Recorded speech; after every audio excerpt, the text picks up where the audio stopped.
지난주 우리는 마태를 제자로 부르시는 예수님을 배웠습니다. 예수님께서 마태를 제자로 부르시죠. 마태가 예수님의 제자가 될 만큼 사회적으로 인정받던 자였는가? 그렇지 않습니다. 우리가 본 것처럼 그 반대였습니다. 마태의 직업은 세리였죠. 세리가 어떤 사람인가?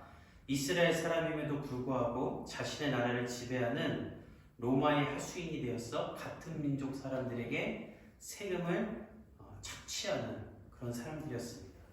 또 세금보다 과한 것을 징수해서 자기의 부를 쌓던 사람들이죠. 따라서 세리를 제자로 불렀다. 이것은 무엇을 뜻하는가?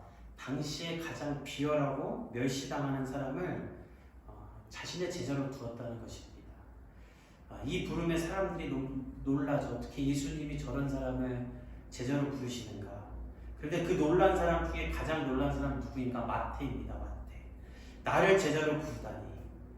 이스라엘 사람들에게는 매국노고 로마에는 비굴한 사람, 선량한 사람의 세금도 초과해서 내 배만 부르던 사람, 여기에도 저기에도 속할 수 없었던 나를 메시아로 오신 예수님의 제자로 부르다니. 마태가 그 부름에 가장 놀라게 됩니다. 그래서 마태는 어떻게 하는가? 예수님을 자신의 집에 초대해서 식사를 할 때 동료 세리들도 다 부르고 또 여러 죄인들도 불러서 같이 식사를 하게 됩니다. 이스라엘 사람도 로마 사람도 아닌 어디에도 속할 수 없었던 사람들이 예수님 안에 거하게 되는 은혜를 이날 누리게 되는 것이죠.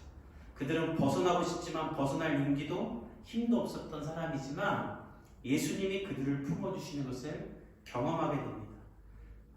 그리고 예수님은 말씀하셨습니다. 나는 의인을 부르러 온 것이 아니라 죄인을 부르러 왔다. 바리새인들이 물었었죠. 어찌하여 저런 사람들과 함께 식사를 합니까?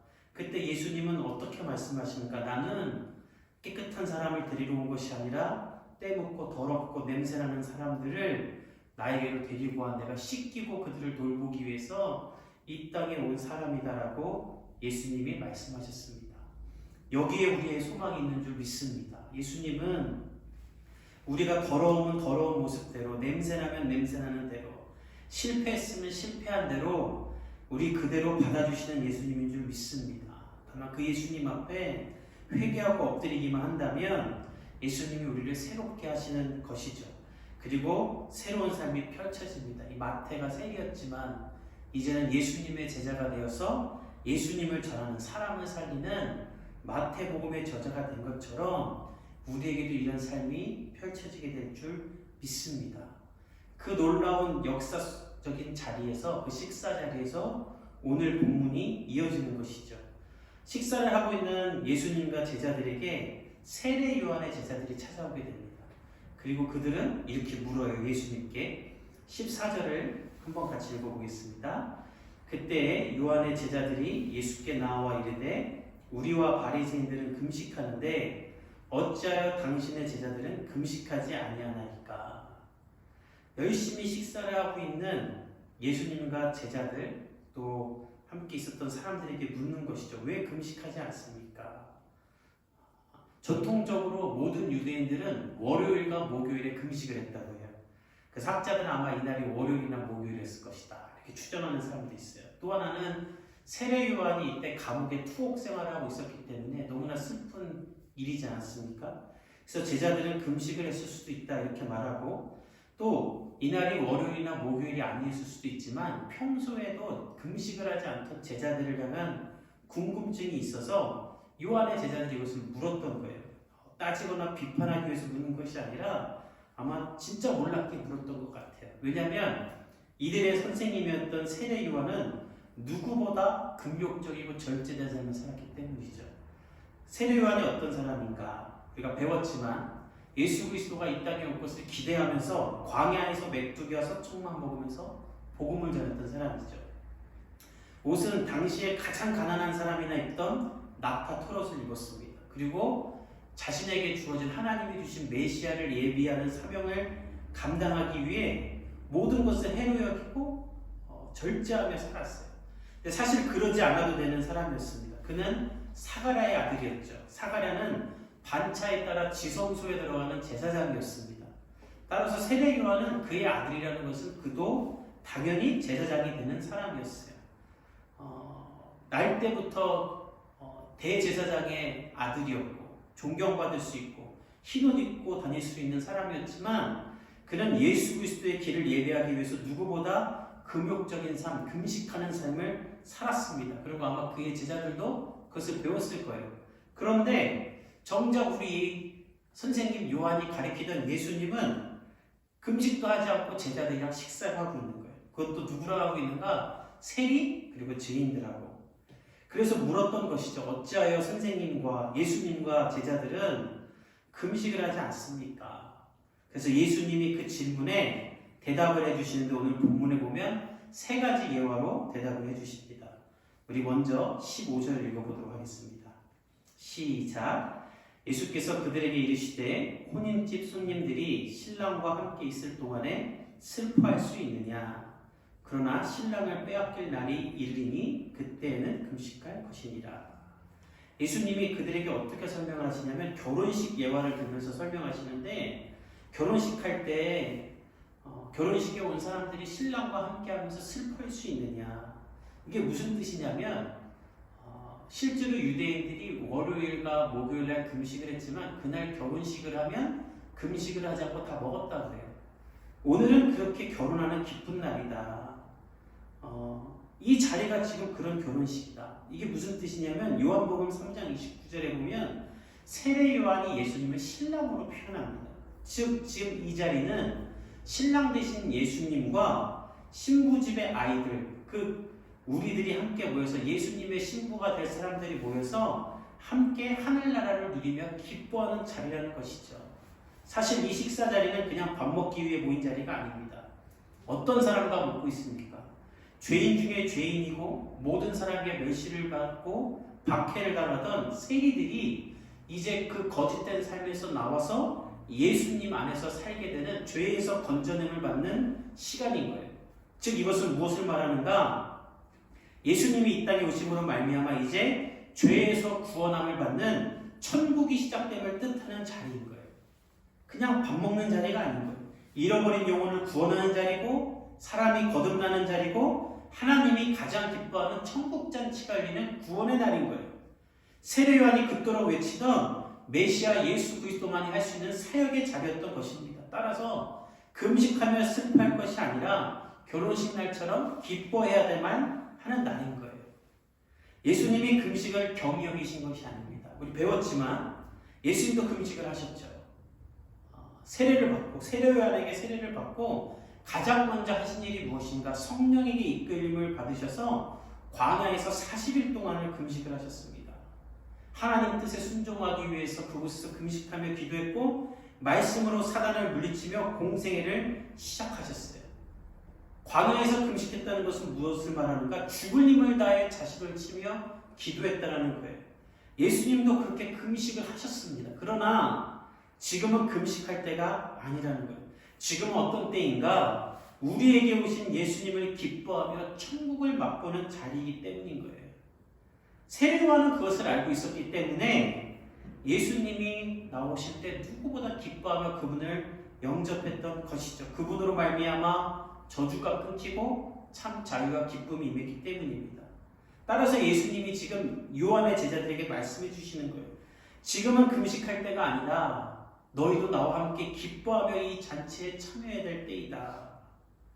그러면서 예수님이 금식해야 할 때는 따로 있음을 알려주십니다. 언제인가? 오늘 본문에 보면 아까 읽었지만 신랑을 빼앗길 날이 이를 것이다. 그때는 너희가 금식해라.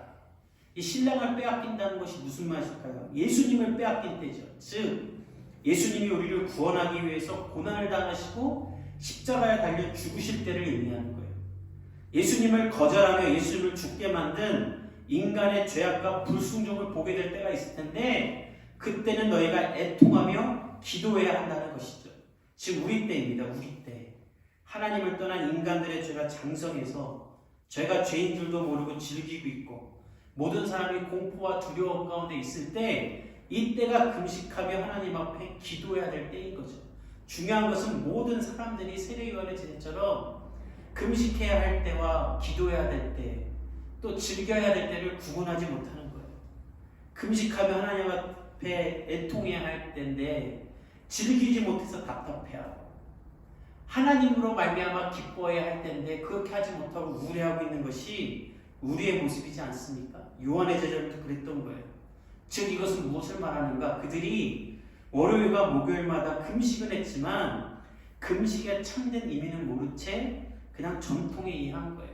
그냥 교회 오면 나는 교회 다녔다 말한 것처럼 금식하면 나는 경건하다라고 생각한 것이죠. 잘못된 금식에 대한 생각이었습니다. 이것은 바리새인들도 마찬가지였죠. 모든 종교인들이 이렇게 금식을 한 거예요. 금식을 하며 인간의 기본적인 욕구를 초월했다고 생각해서 스스로 우월하게 여겼고 금식한다고 알리면서 드러내면서 금식을 했어요. 다 금식한다. 그러니까 예수님이 금식할 때 어떻게 하라고 하셨죠? 머리에 기름을 바르고 아무도 모르게 금식해라. 왜 그렇게까지 말씀하셨는가? 바리새인들처럼 하는 금식은 하나님과는 아무 상관없는 금식이기 때문입니다. 요한의 제자들도 그렇게 했던 거예요. 금식이 무엇입니까? 안 먹는 것이죠. 근데 왜 합니까? 목적이 단순해요. 내가 가장 원하는 것을 이루기 위해서, 성취하기 위해서, 받기 위해서 하는 극단적인 표현이죠. 인간이 물리칠 수 없는 가장 기본적인 욕구를 안 하면서 고통 가운데 들어가면서 내가 바라는 바를 나타내는 거예요. 근데 이런 게 금식이라면 이런 금식은 다른 종교에도 다 있습니다.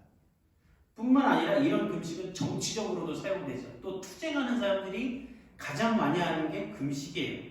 그래서 금식한다 이것만으로 하나님한테 어떤 것을 어필할 수 있는 게 아니에요. 금식 자체가 기독교적일 수 없습니다. 매주 월요일마다 목요일마다 금식하는데 이런 금식에는 하나님하고는 아무 상관이 없는 금식인 거예요. 우리가 금식을 한다면 어떤 의미를 가지고 할 때 그것이 하나님 앞에 가치가 있는가? 예수님이 하셨던 금식은 어떤 금식인가? 그것을 존 파이퍼 목사님이 이렇게 말씀하셨어요.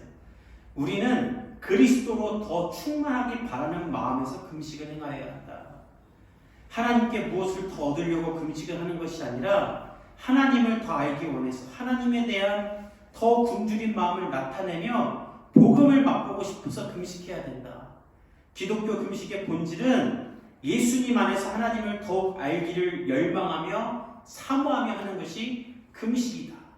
이것이 예수님의 금식이었고 광야에서 절제된 삶을 살았던 세례 요한의 금식이었던 것이죠.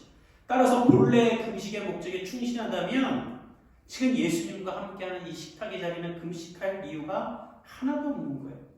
금식의 목적 대신 예수님이 함께하기 때문에 그분과 더불어 완전함과 충만함을 누리고 기쁨을 누려야 하는 것이죠. 이것을 통해 우리가 무엇을 알고 있는가? 요한의 제자들과 바리새인들은 의미 없는 금식, 즉 종교 생활만 해왔다는 것입니다. 그러니 금식을 해도 계속 공허한 거예요. 우리의 신앙생활이 이룰 수 있다는 거예요. 신앙생활을 해도 왜 공허한가? 그건 예수님을 바라보고 있지 않기 때문인 것입니다. 이단 종파에 빠진 사람들이 특징이 뭐예요? 다 갖다 바치죠. 시간, 젊은, 재산, 모든 것을 다 바쳐요. 왜 자꾸 바치는가? 바쳐도 공허하니까 바치는 거예요. 기독교인에게 참된 금식은 무엇인지 아십니까?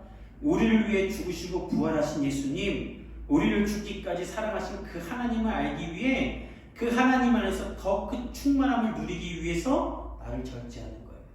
그때 온전함을 누리는 것입니다. 그리고 그때 하나님의 순종을 깨달아 거룩함을 취하게 되는 것이죠. 우리의 모든 필요한 바를 아시는 주님께 나아가 하나님을 알기 위해 다른 것은 다 내려놓는 거예요. 감사하게도 다음 주가 우리 기독교인들이 가장 많이 금식하는 고난주간입니다. 저는 우리가 이런 의미에서 참된 금식을 할 수 있기를 예수님의 이름으로 축복합니다.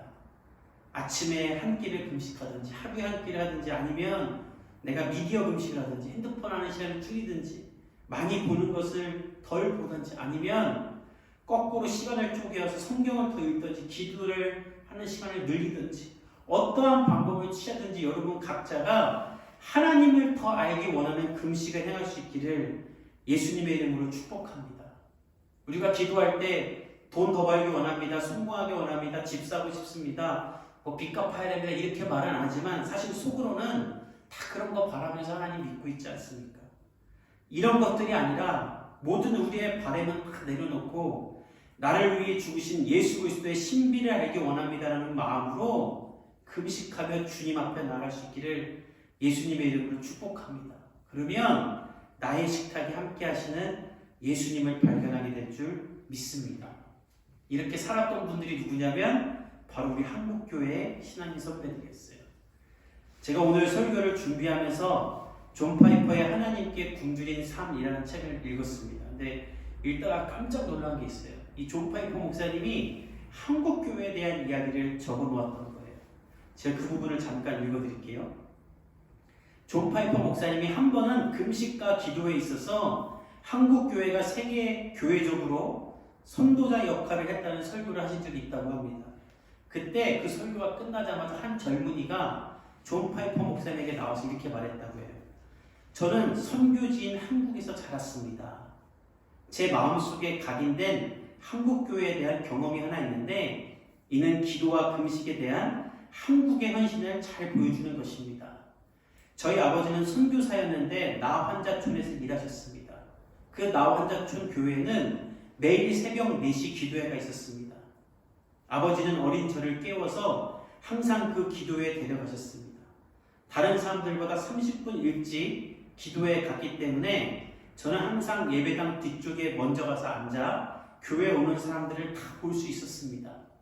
그런데 그 중에 제가 영영 잊지 못할 한 분이 있었습니다. 그분은 2다리가 없었습니다. 그리고 목발도 없었습니다.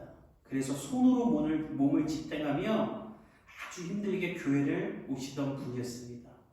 그분은 매일 몸을 끌고 새벽 4시에 나와서 하나님 앞에 기도했었습니다. 그분을 나는 잊지 못합니다. 존 파이퍼 목사님은 금식을 이야기하면서 이것이 참된 금식이라는 거예요. 기도하기 위해서 얼마나 많은 것을 포기했습니까? 하나님을 더 알기 위해 잠을 포기하고 불편한 몸을 힘들고 가지고 오고 하나님을 구하기 위해 하루를 시작하고 하나님을 위해서라면 어떤 수고도 다 감당하면서 하나님 앞에 기도했던 이것이 참된 금식이었고 이것이 우리 한국교회 유산이었죠. 근데 중요한 건 우리가 이런 것들을 다 잃어버린 거예요. 세상이 이렇게 암흑한 때에도 기도를 잃어버리진 않았다. 우리의 신앙의 선배들은 그렇지 않았죠. 그들은 왜 이렇게까지 기도했는가? 그들의 마음에는 하나님이 내 삶의 전부입니다라는 고백이 있었기 때문이에요. 내 삶을 하나님으로 모두 새롭게 채우기 원합니다라는 고백이 있기 때문에 이런 수고를 했던 것입니다. 저와 여러분에게도 이번 고난주간에 하나님을 향한 이런 금식과 수고가 있을 수 있기를 예수님의 이름으로 축복합니다. 그렇게 되면 어떻게 되는가? 어떻게 하는 것이 그렇게 하는 것인가? 그 방법도 예수님이 16절과 17절에 알려주세요. 우리 함께 16절과 17절을 읽어보도록 하겠습니다. 시작!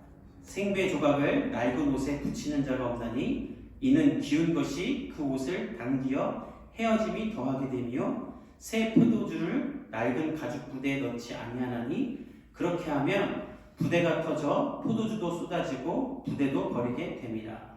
새 포도주는 새 부대에 넣어야 둘이 다 보전되느니라. 어떤 이야기인가? 새 천을 헌 옷에 깁게 되면 서로 감겨져서 오히려 옷이 헤어지게 된다는 것이죠. 낡은 옷에 새 옷을 깁지 말라는 것입니다. 유진 피더슨 목사님은 이 구절을 메시지 성경에서 이렇게 말씀하셨어요. 멀쩡한 스카프를 잘라서 낡은 작업봇에 깁지 마라. 17절은 어떤 의미인가? 왜 새 포도주를 새 부대에 넣으라고 했을까요? 포도주는 부대자루에 넣게 되면 시간이 지나면 발효가 돼서 부피가 편찮는다고 합니다. 그래서 새 포도주를 보관할 때는 신축성이 좋은 새 가죽 부대를 써야 된다고요. 만약에 한 번이라도 썼던 가죽 부대를 쓰게 되면 이 팽창되는 새 포도주의 부피를 감당하지 못해서 그 부대가 터져버린다는 거예요. 예수님이 이런 이야기를 왜 하셨을까요? 왜 새 포도주는 새 가죽 부대에 담으라? 이것은 무슨 뜻일까요? 이 땅에 예수님이 우리 가운데 오심으로 말미암아 우리에게 새로운 은혜와 능력이 주어졌어요. 그런데 당시의 사람들은 그런 예수님을 받아들일 준비가 안 되었던 거예요. 심지어 일평생을 예수님을 증거했던 세례 요한의 제자들도 예수님을 만났음에도 예수님의 메시지를 온전히 깨닫고 받지 못했어요. 왜냐하면 예수님의 메시지보다 내 생각, 내 전통, 내가 고수하던 것들이 내 안에 더 깊이 자리 잡고 있었기 때문에. 이런 상태라면 예수님이 우리에게 오실 때 무엇이 변하겠습니까? 내가 만든 틀 속에다가 예수님을 끼워 넣으려고 하면 예수님이 들어올 수가 없는 것이죠. 그리고 예수님 보고 문제가 있다고. 사실 이런 장면이 성경에 많이 나와요. 요한복음 5장 39절 40절에 그래서 예수님이 이런 말씀하십니다. 유대인들을 향해서 얘기하세요. 너희가 성경에서 영생을 얻는 줄 생각하고 성경을 연구하거니와 이 성경이 곧 내게 대하여 증언하는 것이니라. 그러나 너희가 영생을 얻기 위하여 내게 오기를 원하지 아니하는도다. 매일 성경을 연구하고 성경이 말하는 바 영생이 무엇인지를 찾던 유대인들, 그들이 찾던 예수님이 정작 눈앞에 나타나는데 그 성경이 증언하는 예수님을 받아들이지 않으면서 또 성경을 공부하고 있는 거예요. 예수님이 오늘 이 메시지를 동일하게 하는 것입니다. 너희들이 바리새인들처럼 신앙생활하고 있는지 돌아봐라. 바리새인들처럼 살고 있다라면 금식하면서 왜 금식하는 줄 모르고 금식하고 무엇을 위해 금식하는지 모르고 금식함으로 메시아 예수 그리스도가 눈앞에 있어도 그분을 받아들일 수 없는 것이죠. 오늘 이 본문이 우리에게 주는 메시지가 무엇입니까? 새 포도주는 새 구대에 넣어야 하는 것처럼 이제 저와 여러분이 예수님을 우리 안에 모시기 위해서 새로워지기를 다짐할 수 있기를 예수님의 이름으로 축복합니다. 예수님이 원하시는 건 이것인 거예요. 이 어지럽고 혼란스러우며 다양한 소리가 난무할 때에 하나님의 소리를 듣기 위해서 여러분들이 여러분의 삶을 정리할 수 있게 축복합니다. 특별히 우리는 이 코로나19 질병이라는 것 가운데 인생에 경험해보지 못했던 새로운 시간을 보내고 있잖아요. 이제 다 슬슬 한계들이 왔어요. 이제 막 이전을 그리워하며 사람들 만나러 나가고 싶고 안전하게 즐기고 싶고 먹고 싶어 하죠. 그런데 우리가 그리스도인이라면 이전과 같은 시간이 그대로 다시 오기를 기다리면 안 됩니다. 우리는 무엇을 기다려야 되는가? 새로운 것을 맞닥뜨린 이때에 이제 내가 하나님 안에서 무엇이 새로워져야 할지를 깨달아야만 합니다. 많은 사회학자들은 많은 것이 변할 것이라고 이야기해요. 많은 것이 변하고 그 변화 중에 하나님이 우리에게 또한 새로운 메시지를 주실 거예요. 그렇다면 우리도 이 변화의 때에 내가 하나님의 새로운 은혜를 받기 위해서 무엇을 변화시켜야 될지, 내가 어떤 가죽 부대가 되어야 될지 저와 여러분이 스스로 점검하며 하나님 앞에 새로운 삶이 되기 위해 노력할 수 있기를 예수님의 이름으로 축복합니다. 이제 새로운 세상이 열릴 때 내가 하나님을 더 사랑하기 위해서 무엇을 해야 될지, 어떤 금식을 해야 될지, 어떻게 하나님 앞에 나가야 될지를 여러분 스스로가 결단하고 주님을 사랑할 수 있기를 예수님의 이름으로 축복합니다. 또 한 가지 중요한 것이 있습니다. 우리가 모일 수는 없지만 다음 주는 고난주간입니다. 이 고난주간의 때에 오늘 배웠던 금식의 참된 의미를 생각하면서 매일매일 하나님 앞에 여러분이 금식하십시오. 무엇을 하든지 간에 어떤 방법을 취하든지 간에 분명한 목적이 있는 금식, 나를 위해 이 땅에 오시고 고난당하시고 십자가에 달려 죽으신 예수님, 내가 그분을 더 알기 원합니다라는 그 마음을 가지고 여러분 각자가 금식을 행하십시오. 내가 주님을 더 깨닫기 원합니다. 주의 신비 가운데 들어가기 원합니다. 그 마음을 가지고 주님 앞에 나가는 사람은 예수님께서 새 은혜를 부어주실 줄 믿습니다. 제가 학교 다닐 때 잊지 못하는 말이 하나 있어요. 교수님께서 하셨던 말인데 이런 말씀하셨어요. 예수 그리스도의 십자가의 은혜는 매일매일 생각하고 배워도 계속 신비롭다.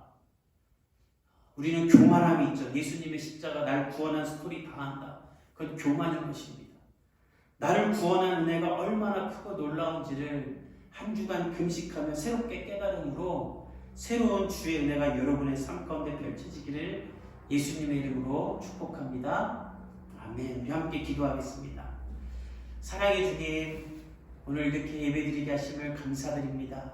또 주의 말씀을 배웠습니다. 우리가 새로운 시절을 경험하며 이제 또 새로워질 것들을 만나게 됩니다. 이때 우리의 마음이 먼저 새로워지게 하여 주시옵소서. 이전과 같은 삶으로 돌아가기를 꿈꾸는 것이 아니라 이전과는 다른 하나님이 나에게 주실 새 은혜를 기대하는 마음으로 우리의 마음도 새로워지고 우리의 생각도 새로워져 새로운 하나님을 경험하게 하여 주시옵소서. 특별히 이제 고난주간이 시작됩니다. 이 고난주간 동안 예수 그리스도를 생각하며 주님을 더 깊이 알기 원해서, 주님을 더 사랑하기 원해서 우리 각자가 금식하며 주의 십자가 앞에 엎어지게 하여 주시옵소서. 그때 우리를 일으키시며 세임을 주시는 예수 그리스도의 은혜를 경험할 수 있도록 성령께서 함께하여 주시옵소서. 그렇게 행하실 주님을 찬양하며 이제는 우리 구주 예수 그리스도의 은혜와 하나님의 사랑과 성령의 역사하심이 예수님 앞에 참된 금식을 하기로 결단하는 모든 성도들과 그 가정 위에 또 고통 중에 있는 모든 사람들과 헌신하고 있는 의료진들 가운데 전 세계와 열방 가운데 주께서 함께 하시기를 간절히 축원하옵나이다. 아멘.